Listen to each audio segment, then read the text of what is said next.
Ras sa kanilang mga nobya. Pero nito lang nakaraang linggo, ibang kwento ang nakarating sa madla. Nang dahil naman daw sa Clash of Clans, isang pag-iibigan ang nabuo. Pero hindi ito simpleng love story dahil ang lalaki, midget. Pero tila ang ilan, pinangunahan na ang kanilang relasyon. Pinangalanan na silang sina Mitoy at Mika kahit hindi ito ang totoo nilang pangalan.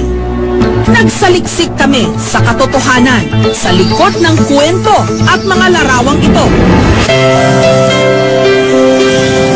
Natagpuan namin sila sa Muntinlupa at ipinagtapat nila sa amin ang kanilang status. 3 buwan na silang in a relationship.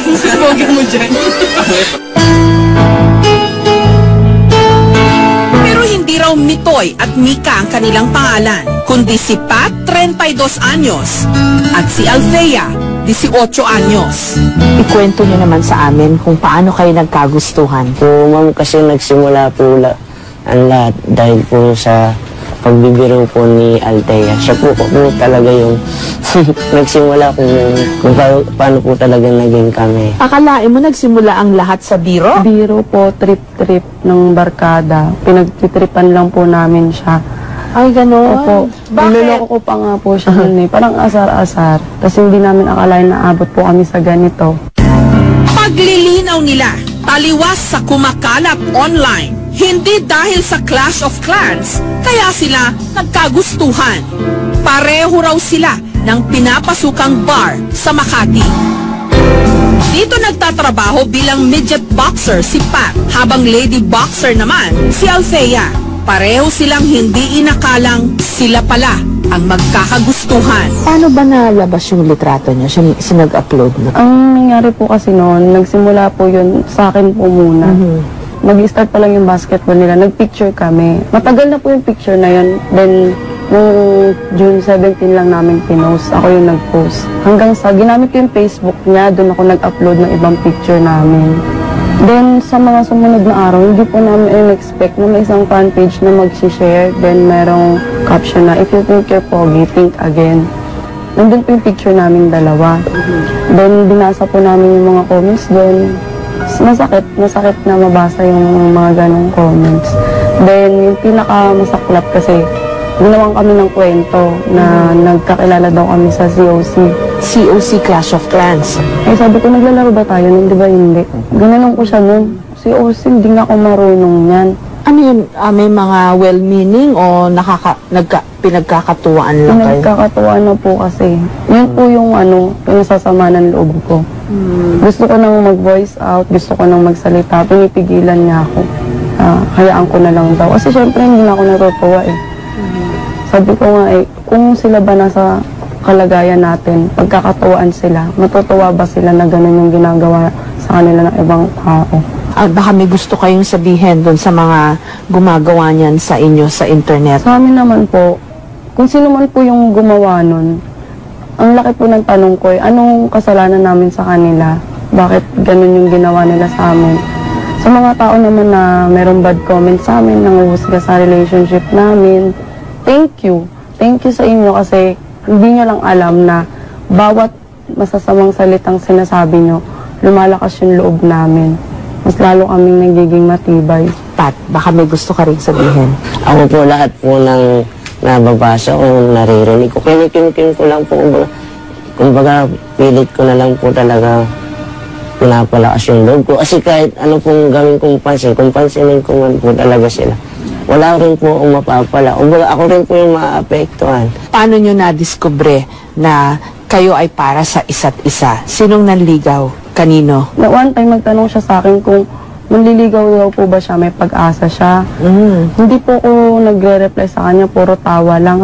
Hanggang sa bigla po nag-open yung pinaka-best friend niya. Sabi sa akin, kinumpronta niya ako na, ikaw ba Althea, papatol ka sa kagaya namin? Kasi parang nakakalata sila eh. Kasi niloloko ko nga, minsan tinatawag ko siya, hi baby, ginaganon ko siya. Tapos di ako sumagot, sabi ko wala akong balak. Sabi ko, ba't naman napapatol? Gusto ko lang naman for friend. Tapos, kailan kayo naging mag-on? March 28 po. Simpleng ano lang din po yun. biro lang din po yung pagkakasabi niya. Habang magka-text kami, nagulat ako sa text niya, sana akin ka na lang. Tapos tawa lang ako, haha, gumanon lang ako. Then, nung sumunod pa na mga araw nagka-text kami, inulit niya po. Then, oo ako, oo. Gumanon lang, sabi niya, oo. Sabi ko, oo, ayaw mo. Sinasagot mo na ako, sabi niya. Sabi ko, oo nga, choosy ka pa.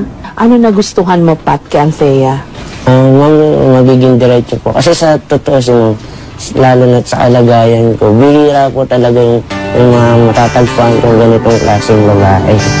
Kumbaga, syempre, ang una lang naman po kasi sa gusto ko lang kung paano po ako tanggapin yung buong pagkataong ano man po takbo ko ng buhay ko sa ngayon.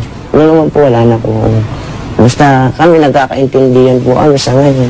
Masaya po talaga. Ipinanganak daw si Pat na may dwarfism, kondisyon kung saan hindi tuluyang lumalaki ang tao. Pero maliit man daw siya, malaki naman ang kanyang puso. Si Althea, panganay sa 4 na magkakapatid. Pang-5 boyfriend na niya si Pat at sa lahat daw ng kanyang mga naging kasintahan, natatangi siya. Pwedeng malaman kung ano yung nakita mo sa kanya? Alam naman po natin sa panlabas niya, ganyan po siya. Pero yung mga kaya niyang gawin, na dapat ginagawa ng mga normal na tao, mas nahihigatan niya. Pag naririnig mo yung mga magagandang katangian mo na sinasabi ni Althea, anong pakiramdam nun? Yung malaki yung puso, ganun ba yun? Kumbaga yung puso, mas malaki pa po sa akin. Talaga? 3 months na daw kayo? Po ngayon. At Pat, anong pakiramdam mo na sinishare mo sa amin? Kasi sabi ni Althea kanina, kahit 3 months na kayo, tahimik lang, hindi nyo kinukwento yung inyong relationship. O ngayon, ayan, pinapakwento namin sa inyo. Anong pakiramdam nun? Nationwide na po yung makakaalam. Siyempre, ano-ano na namang komento yung maririnig namin, basa namin. Pero ito lang po yung masasabi ko. Ang nararamdaman ko po talaga sa kanya, totoo, mahal ko po talaga siya. Nakakakilig naman. Siyempre, ang mahirap siguro para sa'yo, Althea, yung sinasabi nila, yung ibang tao sa inyong relasyon. Paano mo sinasagot yung mga tanong sa'yo, yung mga kung ano-anong naiisip ng ibang tao, anong sinasabi mo sa kanila? Lagi kami nag-uusap na kapit lang tayo hayaan natin sila kasi hindi sila yung nasa sitwasyon natin. Hindi sila yung nagdadala nito. Tayo. May mga kaibigan, Althea, walang sinasabi. Nauna po yung best friend ko na isa, nag-message siya sa akin. Ano daw ba nangyayari sa akin? Sabi ko, kaysa i-comfort mo ko, ba parang dinadown mo ko sa sinasabi mo. Yun lang. Tapos nagkausap kami. Alam niya po yung nagkakausap kami. Ngayon po okay naman. Wala naman ako naririnig na sa mga kaibigan ko. Nabanggit mo kanina pag naglalakad kayo, syempre may mga tumitingin, pansinin. Ano po, kumbaga wala tahimik na lang po. Kumbaga, Deadma. Ginagawa ko tawa siya, na lang po. lalapitan ko siya, akbayan ko siya, para man lang kahit sa ganung paraan, ma-comfort ko siya. Siyempre, ramdam niya kung ano yung iniisip ng mga tao sa paligid namin. Mabuti na lang daw, suportado sila ng kanilang mga pamilya. Ang mga magulang nyo, alam na nila na meron kayong relasyon. Anong sabi nila? okay po sa ano na pag nagpupunta po. Okay din po siya pag nagpupunta po sa ano. Kumbaga wala naman pong against kami naririnig. Siguro po sa ngayon, kumbaga dahil nga po sa yung katulad niya po, yung naging viral nga po yung photo namin sa ano. Siyempre, hindi po namin masasabi kasi ang magulang po magulang yan. Kumbaga ang magulang, re-respetuhin mo kasi anak ka lang. Kung ano po yung sasabihin nila, maikinig ka. Ang masasabi ko lang, hindi natin, kumbaga sa daliri, hindi rin pantay-pantay yung utak natin sa pag-iisip. Kung ano yung kakasama sa kapwa nila. Kasi nung komento nila di bayaan natin sila. Basta wag lang kakantiin, ibang usapan yun. Kung ganun lang naman na ibabato, tsaka total talaga namang maliit naman siya, tanggapin niya. Kaya lang, wag babasusin. Yung supportahan ko yan kasi sila, mga anak ko na sila Sino ba tutulong sa mga yan? Alangan ng mga ibang tao, siyempre, unang-una, kung magkakaroon ng problema, ako.